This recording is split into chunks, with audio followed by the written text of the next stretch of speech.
What's up, YouTube? It's your boy Justin from Basketball Society back with another one.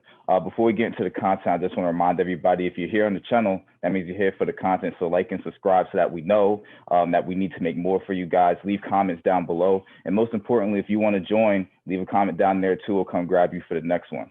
So without further ado, let's get into it. Super teams. I was thinking about it because I was looking on Twitter and people are starting to whine again. You know, the Brooklyn Nets have formed what they formed. Starting to see little whispers about, you know, Steph and LeBron. That's just hearsay for now. But over the 2010 specifically, we saw with this increased era of player mobility and player movement that guys have been able to get themselves together and basically play with who they want. So I guess my first question is, before we even get into this, we should probably define what a super team is. Like, how many super teams have there been in NBA history? I know we credit Miami with the first one, but that wasn't really the case. But how would you define a super team? So I think a super team is at least 3 NBA all-star level players, right? And I think everybody's going to have some type of a different definition. And I don't think we can, you know, really hone down on they have to make the all-star game for that season. Because if you have a guy on your roster that's an all-star talent, it is what it is. You have Eastern versus Western Conference. Sometimes the all-star game gets too, you know, talent heavy where somebody gets snubbed every year. There's always people whining after the selections are made. So if you have 3 NBA all-star caliber players on your team, that's definitely a super team. And we're not even going to get into the all NBA talk because that's what Brooklyn has right now. They have 3 all NBA level players on that team. And that's definitely a super team. Yeah, I definitely agree with what he's saying. I think in retrospect, I think it's kind of like we look at super teams differently because if you look back, the real super team that started, yeah, everybody knows I'm a Spurs fan. It started with a big 3. But if you really look at history, that's not a real super team because it's a homegrown player development. You know, it's kind of the old fashioned way. What to me, a super team is kind of like exactly what you're saying, the all-stars, but it's kind of like that superstar level all-star that, you know, if you go to any other team, you're number 1 guy automatically. There's no discussion about it and different what's about it. Like that is what a super team is. It's kind of the accumulation of just bringing the best players of any team anywhere out there, whether it's also, I mean, like you can say all-stars, but like Vujicic is all-star. Don't get me wrong, he's really good. He's a really good player. But like, if you put him on, you know, say the Lakers right now, that doesn't make him a super team. You know, it makes them a really good piece, but that doesn't make them a super team. Like to say if like you put a Kawhi on that Lakers team, there's like, that's a super team automatically. There's no discussion about it. But I definitely agree with what you're saying. Yeah, no, I agree with that. Yeah, I think it has to be like slightly better than, it has to be, like you said, it has to be 3 number 1 options. Like they're each capable of leading their own team. And that goes as far back as like the Birds, Celtics, the Magic, Lakers, both, you know, both of those teams had 3 Hall of Famers at their core. But like you said, the difference between them and like even what happened in San Antonio, homegrown, it was the organization bringing these guys together in some way, shape, or form. It even happened in the 60s with the Wilt Chamberlain. They had Jerry West already and Elgin Baylor, and then they traded for Wilt. So like it's been happening before, but the organizations have made the moves. And now, to me, what I will credit LeBron with is he started the player movement aspect of what these super teams have become. So now if you're a player, and we're seeing it a lot now, Blake Griffin got bought out and he basically got to sit at home and wait for his next team. Same thing is happening in San Antonio right now. LaMarcus Aldridge isn't going to be with the team until they find a spot for them. PJ Tucker in Houston too. So like what that's starting is like guys are getting to control their own destinies. But I gotta say, I didn't have a problem with it at first, just overall from a basketball viewership perspective, but I'm starting to take a little bit of issue with it now because I thought that Kawhi brought peace, you know, to the super team era, although they all those memes with like him and Thanos. I thought Kawhi brought balance back to the universe, and then here comes Brooklyn. I just don't know if I enjoy. Look, I love basketball. I still enjoy watching it, but I don't know if I enjoy it as much as if there was more than 2 or 3 teams at a time that I figured would go to the championship. Because right now in the East, let's be honest, I think Philly has a little bit of a chance, but that's really it. You know, I think we're gonna get Nets, Lakers, and like that's it. Like, am I wrong? Like, how do you feel about what super teams have done for viewership? it's a mixed bag, right? I think some people share the same sentiments with you. You know, they probably just like, look, I'd rather see 3, 4, maybe 5 teams each have an equal shot at the top. You know, every game in the playoffs is essentially a must-win game. You're looking forward to it. You're watching every minute, every call. You're scrutinizing every pass, every turnover.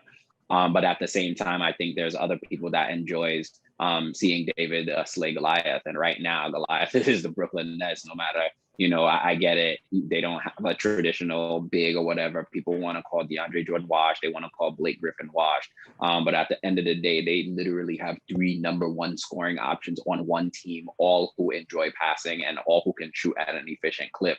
If that's not the epitome of what a super team is, then I don't know. And as you said, Philly might have, you know, a slight chance. As I said before, you know, on our previous edition of this segment, there's a scenario where Joel Embiid averages 37 and 15 and they still lose that series because Brooklyn is that capable.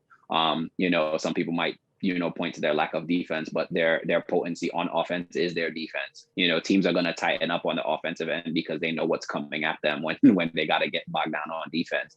And let's not forget Kevin Durant still, you know, icing and bubble wrap on that bench, waiting to come back and average 30 in the playoffs. So I think it's a mixed bag. It might be a little bit better this season only because we see the Lakers, you know, they have a shot if they have a healthy Anthony Davis. And I'm not going to fully count the Clippers out. Yeah, I think they're still missing one more piece, but I think matchup wise, they need a point guard. They need a point guard. A point guard. I think they need a little bit more than that, honestly. But, what do they need? But they can match up with Brooklyn defensively though, because of Kawhi and PG. Well, let's talk Clippers. What do they need? A point guard. They need a point guard. Pat Bev is not doing it. Like he's probably 2 years past where he should have been. What is he doing besides maybe dribbling up to like the opposite foul line, handing it off, and then going to stand in the corner? Like you literally don't have to worry about him on playoffs. I understand he increases 3-point percentage. He's a little bit more efficient now than when he was like back in Houston. But his gameplay is not going to cut it. He's not creating plays for anyone. He's not running an offense. You know, he's not throwing entry passes. It's kind of, I don't want to say it's a waste of a position, but they can definitely use the upgrade there. Yeah, on that, and I agree, but on the opposite side of the spectrum is let's focus on his defense. Really, honestly, it's not as been what it used to be. You know, when you looked at Pat Bev, he's like, all right, listen, he may not be the offensive prowess that you usually get from a level starter level point guard, but you know what you're gonna get intensity wise, when matches wise on defense, steals, blocks, just kind of locking up that number 1 option where you could at least count on that. That's not as significant as it was before. So, his level of play really just kind of drops off any other aspect of that. Like, he was never known as a shooter. He was never known as really being like a distributor, but that's in his ball presence, defense was really his calling card. So, I mean, honestly, I think really they need another big man. I mean, big man is a lost art in NBA now as far as actual size, but generally at the end of the day, if you look at playoffs, it slows down. We can always go through how the trend of, NBA is going, but at the end of the day, playoffs slow down. It really comes to that 1-12 obsession. So I think the whole point about the 76ers is it doesn't seem fitting now, but it really does show in the playoffs. And that's why I think Embiid really could do it. Trust me, I'm not a Sixers fan. We just got blown out by the Sixers from last week. But I really feel like it could have more potential. And Ben Simmons has grown as far as to being even smarter with his type of play. We all know he can't shoot. Everybody in the NBA knows he can't shoot. And it's the fact that he's still dropping, points on. He's still dropping everything, build up the stat line. If you can do that and still win games, then, it can definitely give you a chance, especially being the East being what it is. I mean, because you look at the Nets, you say, who's going to really, everybody's going to score points, but who's going to really guard? And defense does play a big role in the playoffs, I mean, I agree with that, but like what I will say is like James Harden, I think his defensive ability is he's underrated. A good off ball. He's not a bad off ball defense player. Like he can get you can get in those lanes. He can get those like little pass by. I mean, he's better. Kyrie too. I mean, I'm not gonna be out here vouching for Kyrie guarding 1v1 at half court. He might get blown by, but he's a little sneaky on the defensive end. His help defense and his ability to steal the ball and kind of swipe at it when the ball handler's not looking, he can get a couple steals in there. I just will say this, like, I think they get enough stops. I think they're going to score enough and get enough stops. Like, I think they have the roster for that. And honestly, like, I felt better about the Lakers' chances a month ago than I do today. Like honestly, right now, and as I look out west, I don't really see any team that like. Is there any team in the West or the East that scares you for Brooklyn in a 7-game series? Like maybe game in and game out, but like like winning 4 games in a week and a half. No, and I'll extend it with this. Last year was all about AD and his ability to change the game, against Miami. I think he has the ability to change the game against Brooklyn. I think LeBron's going to have a huge impact, but I think they're really going to need a third guy this time. Like, last season it was cool. KCP had his moments. Rondo had his moments, but they're really going to need a third guy. And hey, maybe Dennis Schroeder, decides to average 20, in the finals because he's capable. He's capable of putting the ball in the bucket. But that remains to be seen. He hasn't gone that far yet in his career. We'll see what happens when the bright lights are on that big stage. But, I think they're really going to need either a third scorer or 3, a third playmaker.